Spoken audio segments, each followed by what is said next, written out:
महत्वाकांक्षी राजाओं की बर्बर नीतियों में मानवता का बोझल हो रहा था। हिंद को आवश्यकता थी एक दिव्य प्रकाश की, जो उस पथ को प्रदर्शित करे। लोगों को एक गुरु की जरूरत थी।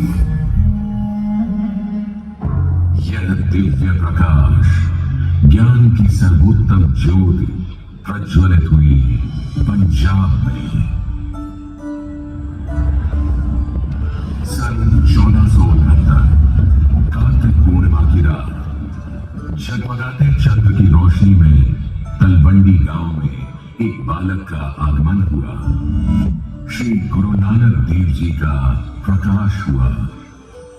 उनकी आभा में शैशव से ही एक अनोखा तेज था। सन 1504 35 वर्ष की आयु में पवित्र काली बेल नदी के किनारे गुरु के रूप में उन्होंने पहले शब्द कहे, ईश्वर एक है, उनका नाम मात्र सत्य है, वही इस सृष्टि के निर्माता है, वे भय से मुक्त है, उनका नहीं है किसी से भय, ना कोई आकार ना कोई मूर्त, किंतु वे शाश्वत है, न जन्म न मृत्यु, वे साक्षात है, विद्यमान है, समय के चक्र से परे है। एक ओंकार सतनाम करता पुरख निर्गुण निर्वैर अकाल मूर्त अजूनी सेवा। यूं एक ओंकार सतनाम की शिक्षा दे उन्होंने निर्मल पंथ सिख धर्म चलाया। श्री गुरु नानक देव जी की इस ज्योति को 9 गुरुओं ने प्रज्वलित रखा। श्री गुरु अंगद देव जी ने श्री गुरु नानक देव जी की वाणी को संभाला। श्री गुरु अमरदास जी ने सेवा को साधना बनाया। उन्होंने लंगर की पवित्र परंपरा को अंगद के रूप में जन जन के मन तक पहुंचाया।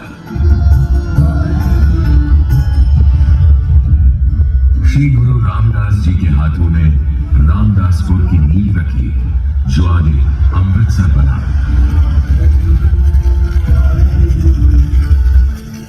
श्री गुरु अर्जुन देव जी ने सभी गुरुओं के ज्ञान को, सच्चे पथ को आदि ग्रंथ की रचना कर समाहित किया। श्री गुरु हरिगोविंद साहिब जी ने अकाल तख्त की स्थापना की और समझाया, मीरी और पीरी दोनों का संतुलन ही सच्चा जीवन है, किंतु पीरी को प्राथमिकता है।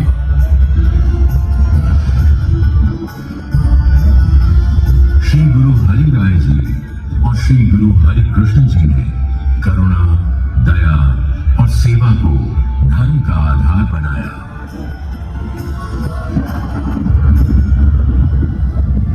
8 वर्ष की आयु में श्री गुरु हरि कृष्ण जी जब उनकी ज्योति अनंत कर रहे थे, सब इंतजार में थे कि वे कहें कौन होंगे अगले गुरु।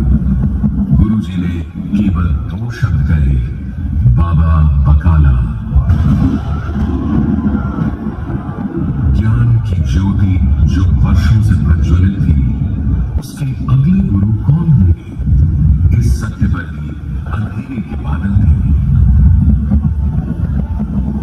मक्खन शाह लोवाणा एक सिख व्यापारी बीच समंदर में तूफान के बीच फंसे हुए थे।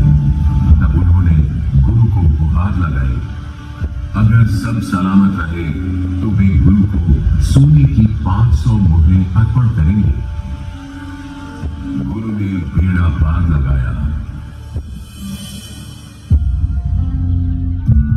मक्खन शाह बकाला पहुंचे तो उन्हें 1 नहीं 2 नहीं 22 लोग मिले, जिन्होंने कहा कि हम गुरु हैं। मक्खन शाह सबको 5 सोने की मोहर भेंट करते गए, सब आशीष देते गए। सबका छल सामने आता गया, किंतु गुरु फिर भी न मिले। अंत में वे श्री गुरु हरिगोविंद साहिब जी के पुत्र तेग बहादुर जी के पास पहुंचे। मक्खन शाह ने 5 सोने की मोहर भेंट की। गुरुजी ने कहा, गुरु को सिक्कों का कोई मोल नहीं है, किंतु वचन तुमने 500 सोने की मोहर का किया था, और सच्चा सिख अपना वचन निभाता है। यह बात सुनते ही मक्खन शाह खुशी से झूम उठे, दौड़े और सबको कहा, गुरु लादो रे, गुरु लादो रे। 9 में गुरुजी मिले श्री गुरु तेग बहादुर जी, जिन्होंने मानवता और शहीदी की बेजोड़ मिसाल कायम की।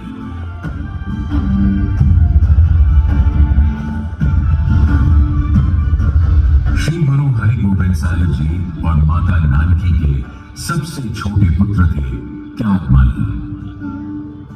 शैशव से ही वो समझते थे सेवा, शांति और त्याग को, किंतु साथ ही तलवार में उनकी अलग धार थी। 13 वर्ष की आयु में करतारपुर की जंग में उन्होंने तलवार ऐसी चलाई कि दुश्मन भाग खड़े हुए। श्री गुरु हरि गोबिंद साहिब जी ने तब उन्हें उनके नए नाम से पुकारा, तेग बहादुर।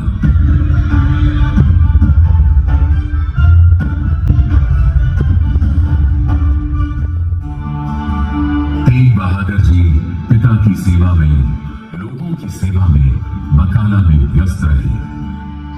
वे गुरुओं की, ज्ञानियों की बातें आत्मसात करते रहे और वर्षों बाद बकाला में ही समस्त मानवता के कल्याण के लिए श्री गुरु तेग बहादुर जी ने उनका दिव्य प्रकाश लोगों को अर्पण किया।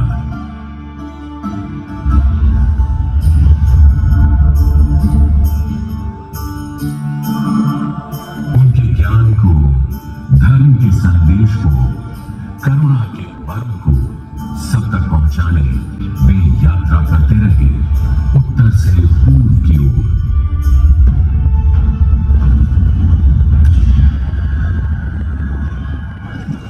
भारत देश में शांति का यह संदेश एक दमनकारी बादशाह को पसंद नहीं आया। बादशाह औरंगजेब, जिसे सहिष्णुता, संप्रभुता और धार्मिक स्वतंत्रता स्वीकार नहीं थे, उसका बर्बर फरमान था, सबको इस्लाम कबूल करा, जो ना माने उसे मौत के घाट उतारो। इस अमानवीय फरमान से चारों ओर कोहराम था। मदद के लिए चीख पुकार मची थी। औरंगजेब का यह धार्मिक दमन कश्मीर की घाटियों तक पहुंचा। कश्मीरी पंडितों को प्रताड़ित किया गया, धर्म बदलने पर मजबूर किया गया।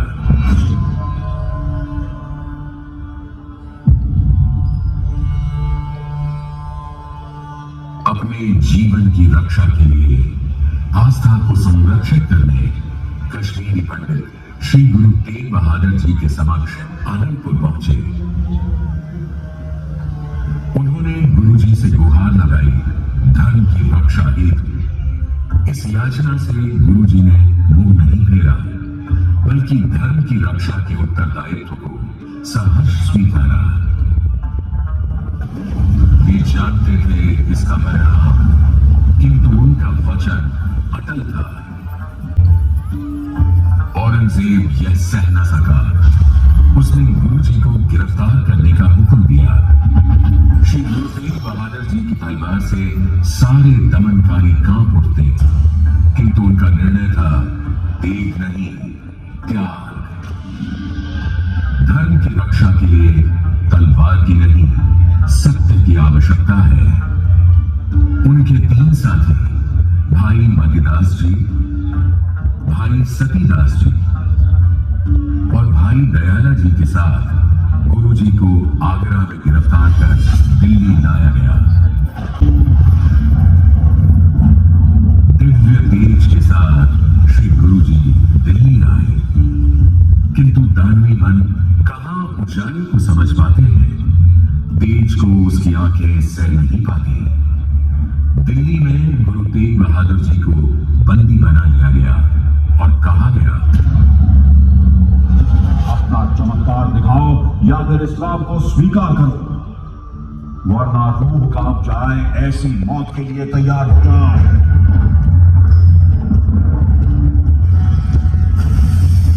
गुरुजी अडोल रहे।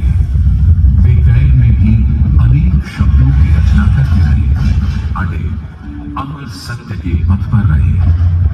औरंगजेब की यातना उन्हें चुका नहीं पाई।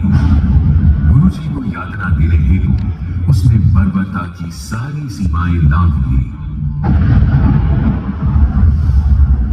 11 नवंबर 1675 हजारों लोगों से भरे हुए चांदनी चौक में मुगल सल्तनत ने जघन्य कृत्य किया। भाई मतीदास जी को सबके सामने लाया गया। उन्हें इस्लाम कबूल करने के लिए विवश किया गया, किंतु वे स्थिर रहे।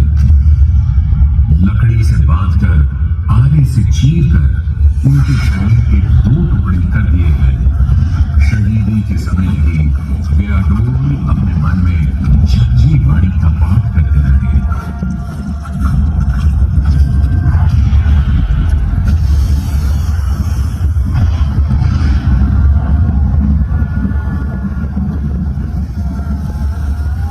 भाई दयाला जी को लहू की वो धार दिखाई गई, किंतु उनके मन की चेतना कहां कोई भंग कर सकता था। उबलते हुए पानी के समक्ष उन्हें रखा गया। वे उस पानी में उतर गए, शहादत को गले लगा लिया।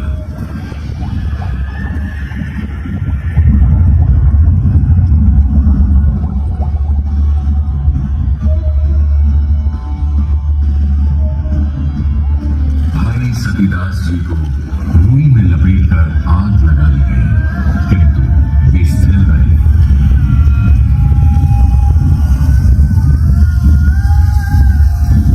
उनका शरीर जल रहा था, किंतु गुरु की वाणी जपते हुए वो सदैव के लिए अपनी शहादत से प्रज्वलित हो गए। गुरुजी ने देखा मृत्यु को सामने, किंतु आत्मा को निर्वाण में बेखौफ अडोल रहे, पक्के निश्चय के साथ।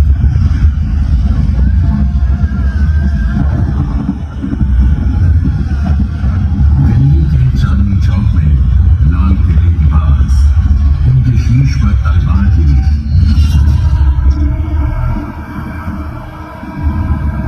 किंतु उनका सत्य कोई झुका नहीं पाया। रक्त बहा, पर धर्म की जड़ें और गहरी हो गई।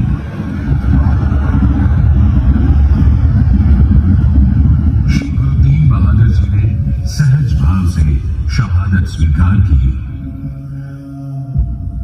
उनकी शहीदी के स्थल पर आज स्थित है गुरुद्वारा शीशगंज साहिब, और जहां उनका पवित्र शरीर अग्नि की ज्योति में दीप्तिमान हुआ, वहां स्थित है गुरुद्वारा रकाबगंज साहिब। और उनके पावन शीश को अग्नि भेंट किया गया आनंदपुर के शीशगंज साहिब गुरुद्वारा में। तिलक जनेऊ कभी उन्होंने धारण नहीं किया था, किंतु तिलक और जनेऊ की रक्षा के लिए उन्होंने शहादत दी।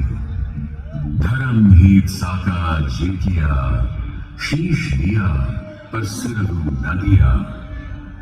उनकी शहादत गुरु की ज्योति का अनंत विस्तार था, जिसका दर्शन हिंद के जन जन को, कण कण को मिला।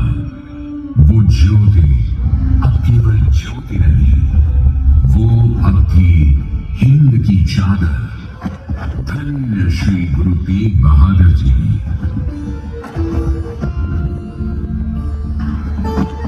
श्री गुरु तेग बहादुर जी की शहादत केवल इतिहास नहीं, बल्कि प्रेरणा है कि जब भी अन्याय के विरुद्ध उठना पड़े, तो अपनी आत्मा की आवाज ही सबसे बड़ी तलवार है। यह स्मरण है उस सीख का जो अंधकार से प्रकाश की ओर, भय से साहस की ओर और भेद से एकता की ओर ले जाती है। यह स्मरण है सिखों के समस्त मानवता के गुरु श्री गुरु तेग बहादुर जी का